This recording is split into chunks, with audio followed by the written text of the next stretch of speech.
দেখুন ফুলগুলিকে দেখে আপনারা নিশ্চয়ই চিনতে পেরেছেন যেগুলি কি ফুল গাছ। হ্যাঁ, এগুলি হলো বোগনভেলিয়া বা পেপার ফুল গাছ। তো এই গাছে কিন্তু এবার একটু বিশেষভাবে কেয়ার করতে হবে, কারণ শীত যখন পড়বে তখন কিন্তু ভালোই আর কি ফুল পাবো আশা করি আমরা। তো এই গাছকে কিন্তু ওপেন সানলাইটে পুরো রাখতে হবে, এখন কিন্তু শেড এরিয়াতে রাখা যাবে না। জল সেচ ব্যবস্থাটা কিন্তু ভালোভাবে করতে হবে, মাটি যেন একদম শুকিয়ে না যায় সেদিকে কিন্তু আপনাদের খেয়ালটা রাখতে হবে। মাটি যদি শুকিয়ে যায় তাহলে কিন্তু ফুল আপনারা পাবেন না, কারণ গাছ নেতিয়ে যাবে।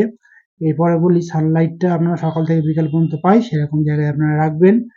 আর এছাড়াও এই গাছে কিন্তু এখন অনুখাদ্য কিন্তু আপনাদেরকে প্রয়োগ করতে হবে। আপনারা মাসে অন্তত একবার একটু ভালো মানের অনুখাদ্য আপনারা প্রয়োগ করুন। ১ লিটার জলে ২ থেকে ২.৫ গ্রাম মতো ভালোভাবে মিশিয়ে নিয়ে আপনারা অনুখাদ্যটা আর কি সম্পূর্ণ গাছে স্প্রে করে দেবেন, এবং এক্সট্রা থাকলে আপনারা টবের মাটিতেও দিতে পারেন, কোনো অসুবিধা নেই।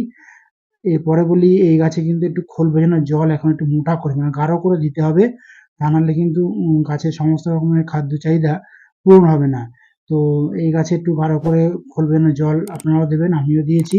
আপনারা করবেন কি ১৫ দিন অন্তর অন্তর ওই খোল ভেজানো জলটা প্রয়োগ করবেন, তাহলে দেখবেন গাছে বেশ ভালো গ্রোথ আসবে।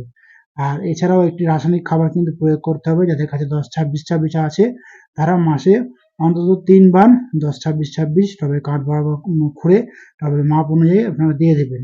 আর যাদের কাছে ১০-২৬-২৬ নেই তারা ০-৫২-৩৪ টা ফোলিয়ার স্প্রে হিসাবে ১ লিটার জলে ২ থেকে ২.৫ গ্রাম মতো ভালোভাবে মিশিয়ে নিয়ে সম্পূর্ণ গাছটিকে পুরো স্নান করিয়ে দেবেন। তাহলে দেখবেন গাছ ওই একই রকম খাবার পাবে। আর ফুল যখন আসার সময় হবে আপনারা দেখে নিশ্চয়ই বুঝতে পারবেন গাছটিকে দেখে, তখন কিন্তু আপনারা ০০50 টা গাছে ফোলিয়ার স্প্রে হিসাবে ইউজ করবেন। আর এখন কিন্তু কোনো রকমের কাটা-ছাঁটাই কিন্তু করবেন না এই গাছে, কারণ এখন যদি কাটা-ছাঁটাই করেন তাহলে কিন্তু ভালো ফুল কিন্তু আপনারা পাবেন না। ফুল আসতে মানে ফুল পেতে অনেক দেরি হয়ে যাবে। আর যাদের কাছে ০০50 নেই তারা লাল পটাশটা আইসক্রিমের চামচের ১/২ চামচেরও কম ১ লিটার জলে মিশিয়ে নিয়ে ভালোভাবে টবের মাটিতে প্রয়োগ করুন। দেখুন আপনারা ভালো ফুল পাবেন এই গাছে। আর এই গাছকে কীটপতঙ্গের হাত থেকে রক্ষার জন্য কাকা এবং কনফিডেন্ট নামক কীটনাশকটা ঘুরিয়ে ফিরিয়ে ইউজ করবেন মনে করে।